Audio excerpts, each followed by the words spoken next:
Hey everybody, Steve Billman here. Thanks for joining me. Hey, today we continue our series called Harmony for Songwriters, and this is going to be our fifth video.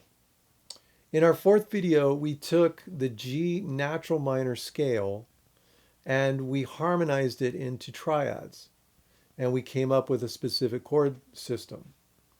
So with this video, what we're going to do now is we're going to put each one of those chords into those three boxes that we had in the major scale. So the tonic chord box, subdominant chord box, and the dominant. So each one of those chords that we came up with in the G natural minor scale is going to fit into one of those three boxes.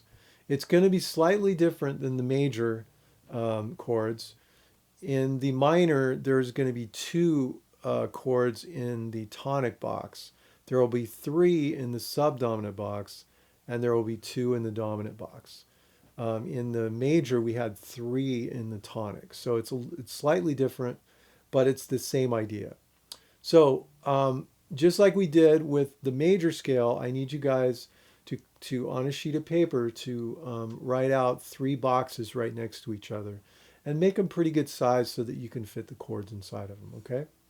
All right, so just as a little bit of a review as far as the chord system goes for G minor, and the other thing before I go on is remember I said there were three kinds of minor scales. There's the natural minor scale, the harmonic minor scale, and the melodic minor scale. We're only going to deal with the natural minor scale in this video. So we're not dealing with the harmonic or the melodic. That creates a different chord system that we'll look at some point. But right now I'm just dealing with the natural minor scale. So let's review the scale first. So remember, we start on G. So I have G, A, B flat, C, D, E flat, F, and G. And in the last video, I said that with that minor scale, it produces three minor intervals. A minor third, which in this case is B flat, a minor sixth, which in this case is E flat, and a minor seventh, which in this case is F. And again, this is stuff that I'll cover in my basic harmony videos. But for right now, just understand there's three minor intervals in the natural minor scale. The third step of the scale, the sixth step of the scale, and the seventh. Okay, so now each one of those notes, just like the major key, right? Each one of those notes then is represented with a triad. And it's either going to be a minor triad, a major triad, or a diminished triad. Remember, there's still going to be three major chords, three minor chords, and one diminished chord. It's going there. The order is going to be different than the major scale. Okay, so let's review those chords. So the first chord in G natural minor is going to be G minor. Okay, the second chord is A diminished. And remember, we're also going to, before I go on, we're also going to be thinking in terms of Roman numerals. So let me go back to the first chord. So G minor, right, is the first chord, and with the Roman numeral lowercase 1 mi for minor. Then the second chord again is the diminished chord, A diminished, or also written as 2, lowercase 2, and then the little percentage sign. The third chord is B flat major, right? And that's represented with an uppercase Roman numeral 3. Then the fourth chord, C minor, and that's represented with a lowercase 4 and then mi for minor. The 5 chord is D minor, so D minor, lowercase 5, mi. The 6th chord, E flat major, Roman numeral uppercase 6. The 7th chord is F major, Roman numeral uppercase 7, and then we finish back to the 1 chord, the G minor chord. Okay? So when you're doing work on this, you want to memorize the letter chord. So the G minor, you want to recognize it in this key as G minor, but you also want to represent it as the Roman numeral so that you understand that this sequence of chords is going to go to any minor key. and the one chord will always be the root of whatever key you're in. So you want to have both the letter and the Roman numeral memorized, okay? All right, so there we go. That's our harmonic system. Now let's take each one of these chords, just like we did with the major, and we're going to take each one of the chords and just going to fit into one of those three boxes. So let's start the first chord. Obviously, G minor is the root chord, so that's always going to be the most tonicized chord that you can have, is the one chord is the root chord. So that's going to be the first chord to go in the tonic family. And again, that's going to give you the most resolution of any chord. Okay? So in the box, you're going to put G minor, G, M-I, right? And underneath it, the lowercase Roman numeral 1 and then M-I. Remember too, I said this in previous video, the classical version and the more traditional version of the Roman numerals is you don't need to write the minor after the lowercase Roman numeral. So just understand that's just more of a jazz approach. It's just more the way I do it. It's not necessarily the only way or not even the best way or right way, but it's just the way I do it. If you just want to write the lowercase Roman numeral 1, then that represents the minor, but that's just the way I do it. So, okay, so that's the first chord in the first box, G minor. The second chord is going to be B flat major.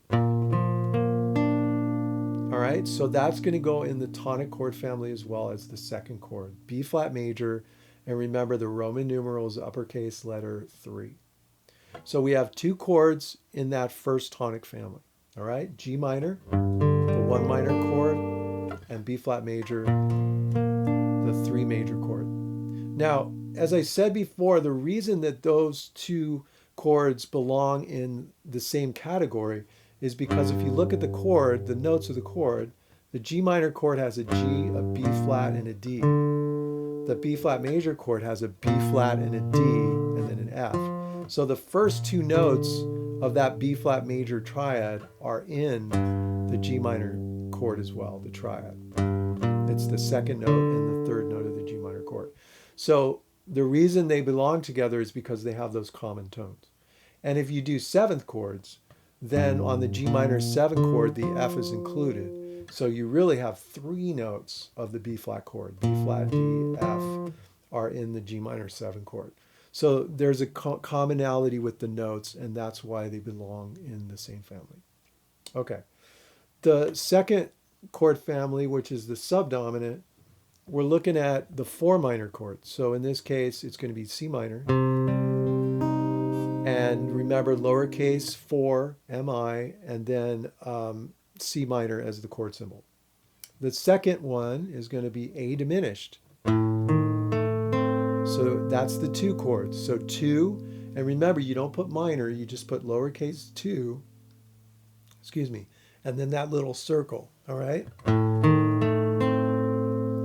Then the third one in the subdominant chord family is going to be E flat.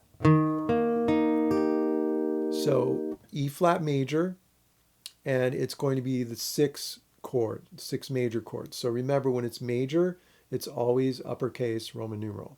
So uppercase Roman numeral 6, and the chord symbol is E flat.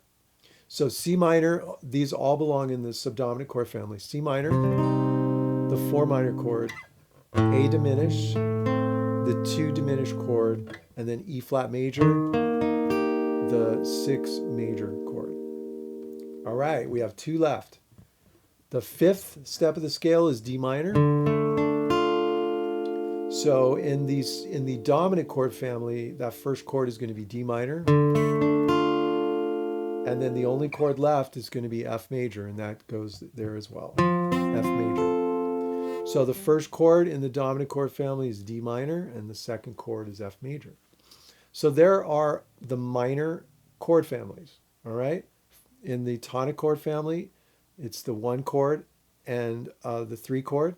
So G minor and B flat major in this case. In the subdominant chord family, it's the 4 chord, the 2 chord, and the 6 chord. In this case, C minor, A diminished, E flat major.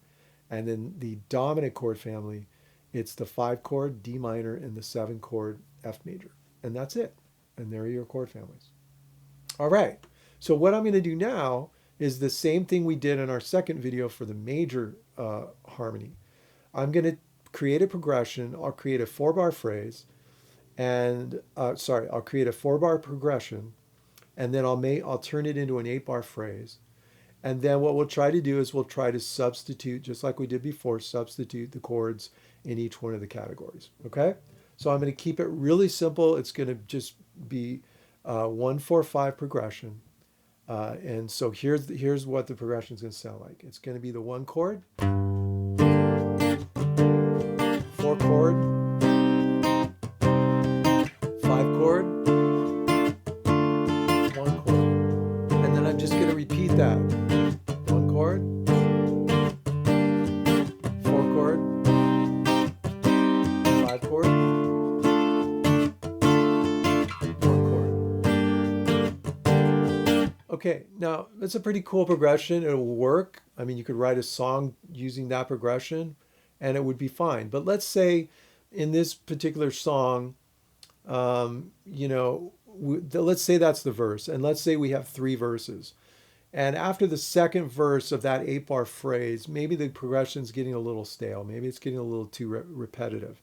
Well, on that third verse, then you can use some chord substitutions. And remember, we call them diatonic chord substitutions, meaning all of the chords that we're substituting are chords that are harmonized in this G natural minor scale. They're all diatonic to the key. They're all in the key. So what we'll do then is on the third verse, we'll substitute some of these chords and it will make it a little bit different so that it's not as repetitive. Okay? So we'll keep the first 4 bars as we have it. When we get to the 5th bar, we're going to substitute in each of the chord categories. So the tonic, the subdominant, and the dominant. So when I get to the 5th bar, instead of playing G minor, what's the other chord in the tonic chord family? That's right, it's B flat. So I'm going to play B flat, right? And then on the 6th measure, instead of C minor, what are the chords in the 2nd chord family? That's right, it's A diminished or E flat major. A diminished is a little bit of an interesting chord. It's unique, so I'm not going to use that one. I'm going to use the E flat instead. So instead of the C minor, I'm going to play the E flat major chord. Okay, and then the D minor chord. Again, that's the dominant chord family. So what's the other chord in the dominant chord family? Yeah, it's F.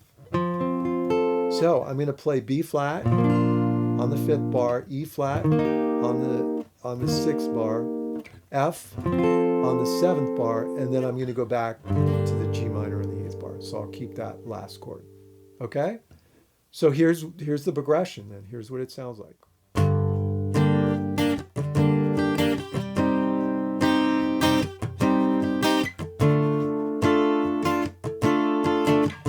Now instead of G minor again, I go to B flat.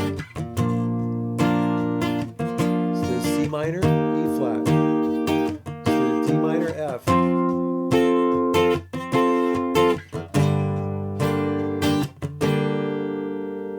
Okay, so you can see how it changed up the sound of the chord progression.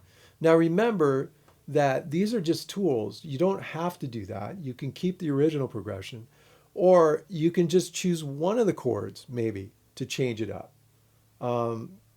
It's all about creativity at this point. It's what you want to do, how you want to use this concept. So let's say you just want to change one chord and keep it basically the same, but just have one chord that's different.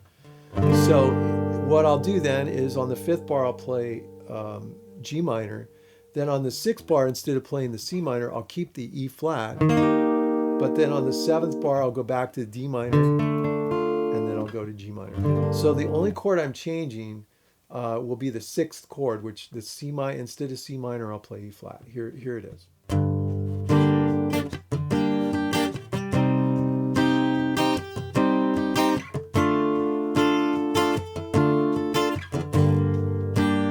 Stay on the G minor, now E flat instead of C minor, then D minor, G minor. Okay, so you can see that you can mix and match it. Instead of I could keep the C minor, instead of the D minor, I could play the F. this is just stuff that you can mess with and find the best progression that you like. And it takes a little bit of time and effort, but it's worth it because remember what I said. When you have a 4-bar phrase, the music is a little bit more boxy. It's a little bit more repetitive, and that's not necessarily a bad thing. But if you're feeling that like it is a bad thing, then what this does is it opens up the phrase to be an 8-bar phrase, and that opens the music up. It makes it little bit more spacious. It's less repetitive. So again, you guys, these are just tools for you to create better progressions. It doesn't mean you have to use them. Sometimes just keeping that 4-bar phrase and repeating it is a good idea. I mean, there have been great songs that have written with one chord. There have been great songs that have been written with 3 chords or whatever. So, you don't want to overcomplicate things. But again, these are just tools for you to use when you get to that place where it's like, it's the chord progression's too repetitive. It needs something different. Okay? All right, you guys, I hope that helped. Thanks a lot for watching, and I will see you on the next video. Take care.